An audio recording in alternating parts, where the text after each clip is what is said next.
ৰাতিপুৱাই বজাৰলৈ ওলাই গ'লোঁ লোকেল মুৰ্গী এটা আনিবলৈ স্পাইচি স্মোক বইল চিকেন বনাবলৈ। তাৰ বাবে লোৱা হ'ল লোকেল চিকেন, 2টা পিঁয়াজ, স্কোৱাছ এটা, বিলাহী, ভোট জলকীয়া, মৰিচা ঠাৰি, মান ধনিয়া, নেমু এটা, নহৰু, আদা আৰু গাজ আৰু 3টা আলু লোৱা হ'ল। নেমুৰ ৰসেৰে আৰু অলপমান নিমখ দি ভালদৰে চিকেনখিনি মেৰিনেট কৰি লোৱা হ'ল। ইয়াত কোনো ধৰণৰ মছলা বা তেল ব্যৱহাৰ কৰা নহয়। কেৰাহীত পানীখিনি গৰম হোৱাৰ পিছতে পিঁয়াজখিনি, 4টা শুকান জলকীয়া, তাৰপিছত স্কোৱাছ কেইডোখৰ আৰু আলুখিনি তাত দি পেলাই ভালদৰে মিক্স কৰি দিয়া হ'ল আৰু অকণমান নিমখো তাত দি দিয়া হ'ল। অলপমান উতল অহাৰ পাছতেই তাত চিকেনখিনিও দি দিয়া হ'ল আৰু ধুনীয়াছে মিক্স কৰি দিলোঁ আৰু টেষ্টটোৰ কাৰণে আৰু অলপমান নেমু চেপি দিলোঁ।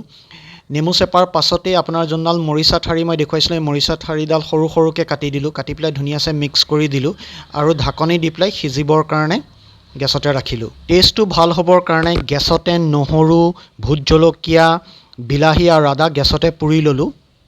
বইলত দিয়া শুকান জলকীয়া কেইডোখৰ উলিয়াই ল'লোঁ। গেছত পুৰা সকলোখিনি বস্তুৰ এটা পেষ্ট ধুনীয়াকৈ বনাই ল'লোঁ। এচামুচ গাজ চিকেনখিনিত দি ভালদৰে মিক্স কৰি দিলোঁ। বস্তুখিনি ভালকৈ সিজাৰ পিছত চৰিয়া এটাত বস্তুখিনি উলিয়াই পেলাই টুকি ল'লোঁ। আকৌ বইল চিকেনখিনি গেছতে স্মোক কৰি ল'লোঁ ভালকৈ টেষ্টটোৰ কাৰণে। বনাই থোৱা পেষ্টখিনিৰে স্মোক কৰা বইল চিকেনখিনি ভালদৰে মেৰিনেট কৰি ল'লোঁ। কেৰাহীখন গৰম হোৱাৰ পাছতেই বইল পিঁয়াজখিনি আৰু বাছি থকা পেষ্টখিনি দি পেলাই ভালদৰে মিক্স কৰি ল'লোঁ আৰু জাৰত থকা যোনখিনি মছলা আছিল তাতে অকণমান ষ্টক দি পেলাই মিক্স কৰি পেলাই আকৌ সেইখিনিও কেৰাহীত দি দিলোঁ আৰু আধা চামুচ গাজ দি দিলোঁ ফ্লেভাৰটোৰ কাৰণে। তাৰপিছত মেৰিনেট কৰা চিকেনখিনিও তাত দি পেলাই গোটেইখিনি বস্তু দি দিয়া হ'ল, যেনেকৈ স্কোৱাছ, আলু। আৰু আপোনালোকে যদি ড্ৰাই খাবলৈ বিচাৰে তেতিয়া এই ষ্টকটো নেঢালিলেও হ'ব আৰু যদি গ্ৰেভি বিচাৰে তেতিয়া ষ্টকটো অকণমান ঢালি দিব।